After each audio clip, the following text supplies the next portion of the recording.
Continúa en uso de la palabra el diputado por Entre Ríos, Pedro Galimberti. Tiene la palabra. Gracias, presidente. Venimos a esta sesión a tratar el proyecto de presupuesto que remitiera el Poder Ejecutivo Nacional para el año 2023. Un presupuesto que fue presentado en tiempo, tal cual prescribe la normativa, y que comenzó el desarrollo, el tratamiento con un trabajo desde la Comisión de Presupuesto, con la presentación de varios ministros, secretarios, demás funcionarios del Ejecutivo, y donde, independientemente de cuáles eran las situaciones que plantearon desde el proyecto, desde el Ejecutivo Nacional, se da un marco de discusión y de intercambio de ideas con los funcionarios del gobierno que concurrían. Planteo esta situación general porque creo que hay un notorio contraste con lo que había sido el tratamiento del presupuesto que votábamos por la negativa ya en diciembre del año pasado, con muy pocos días de estudio, algunos que hacía unos pocos días que habíamos llegado a la Cámara, pero que por sobre todas las cosas contemplaba algunos índices, algunas variables económicas que advertíamos desde la oposición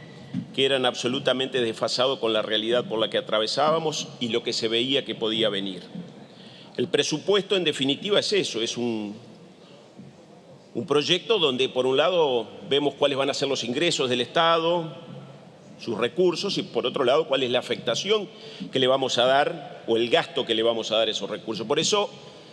uno no puede dejar de advertir que este presupuesto está enmarcado dentro de algunas de las características de un momento internacional complicado, como es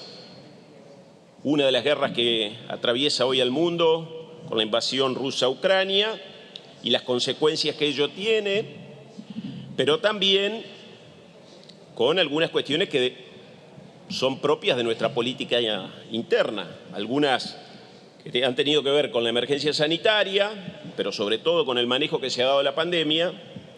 y otras con el manejo de la economía, que en definitiva eso es lo que refleja un presupuesto, un manejo de la economía y qué es lo que queremos hacer con ello. A partir de esto, no puedo dejar de advertir que en la reunión de comisión del jueves pasado, donde el oficialismo sacara un nuevo dictamen,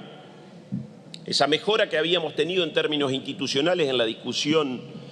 del presupuesto tal cual se venía dando hasta ese momento se vio distorsionada por la incorporación sobre un proyecto de alrededor de 100 artículos, más de 40 nuevos artículos. Algunos de ellos con cuestiones que de mínima violan las propias disposiciones legales que contiene la Ley de Administración Financiera y que además expresa también una realidad política que tiene la coalición de gobierno. Yo diría que la primera parte del presupuesto fue una expresión de algunos sectores del gobierno o del Poder Ejecutivo Nacional, podría ponerle hasta nombres propios,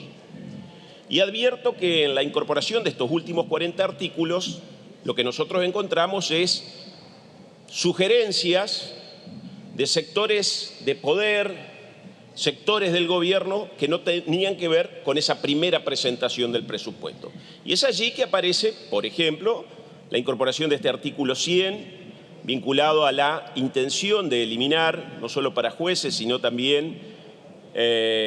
para los demás trabajadores del Poder Judicial, lo que tiene que ver con el impuesto a las ganancias, violando en principio claramente lo que es la Ley de Administración Financiera, pero por sobre todas las cosas advierto aquí algún contenido político. Por eso decía, la discusión de este presupuesto también se enmarca en lo que hoy estamos discutiendo en la Argentina. Mire, presidente, absolutamente convencidos de que la herramienta del presupuesto es un instrumento de gestión necesario para el gobierno, pero por sobre todas las cosas es necesario para los argentinos. Trataremos de acompañar el esfuerzo que ha intentado hacer el oficialismo en la medida de lo posible. Faltan muchas horas de debate, no sabemos qué otros artículos se puedan llegar a incorporar, pero claramente queremos que ese presupuesto que se pueda llegar a acompañar tenga algunos límites claros, lo cual seguramente podremos darlo en la discusión artículo por artículo. Pero también es cierto que este presupuesto va a requerir de parte del Poder Ejecutivo Nacional un trabajo concreto en la aplicación práctica y en cómo lleva adelante, en definitiva, la administración de los recursos de los argentinos. Yo he escuchado y lo he leído inclusive en la elevación que hace el propio Ejecutivo Nacional respecto a la estabilidad macroeconómica, a la necesidad de recuperar el salario de los trabajadores y algunos otros objetivos que tiene previsto. Debo ser absolutamente claro, creo que este Gobierno Nacional también tiene una tarea muy importante por delante con lo que son las variables de la economía. Hay que cuidar el déficit, hay que bajar la inflación por las consecuencias tremendas que eso genera, porque en definitiva, se quiera decir o no que acá en este presupuesto hay ajuste, el ajuste ya está en la realidad, pero por sobre todas las cosas debe cuidar el manejo que realiza del Banco Central de la República Argentina. Yo quiero dar un solo dato de lo que ha hecho el gobierno de Alberto Fernández, Sergio Massa y Cristina Fernández de Kirchner. En el mes de septiembre, que ha transcurrido hace muy pocos días, se han emitido 1.2 billones de LELIQs, que significa, a valores nominales, la deuda que en diciembre del 2019 dejó la gestión de Cambiemos cuando terminó y concluyó su mandato. A partir de esto y de aquí hasta el final de la sesión estaremos atentos a que no se introduzcan nuevas modificaciones, tratando en lo posible de no obstruir la sanción de una ley de presupuesto. Gracias, presidente. Gracias, diputado Galimberti.